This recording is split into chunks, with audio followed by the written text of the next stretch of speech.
यह गाँव की वो रानी तोहिल बनाऊँ अपन डव की वो रानी तोहिल बनाऊँ अपन डव की वो।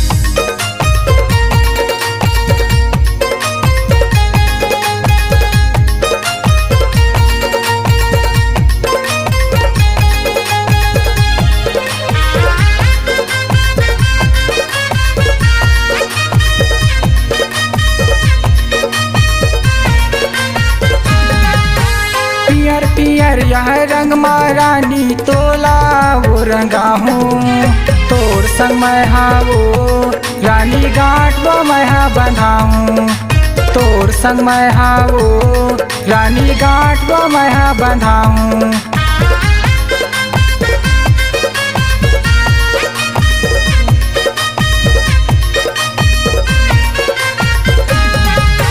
पियर पियर यह रंग महारानी तोला वो रंगा हूँ तोर संग मैं वो रानी गांठ वो मैं बंधाऊँ तोर संग मैं वो रानी गांठ वो मैं बंधाऊँ।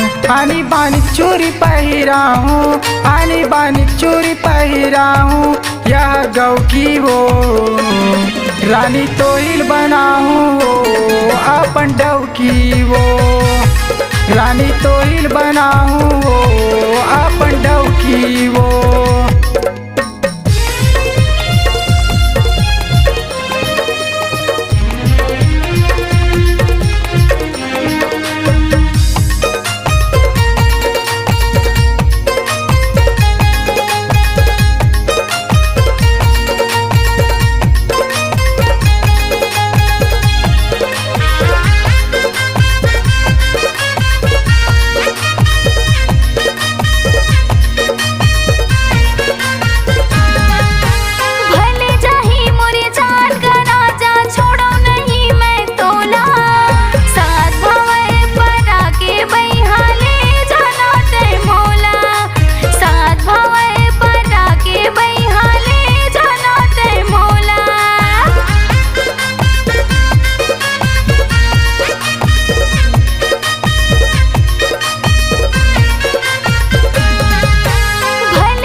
तोर संग माया हो गे वो गौ की यह गौ की वो रानी तोहिल बनाऊँ अपन डव की वो।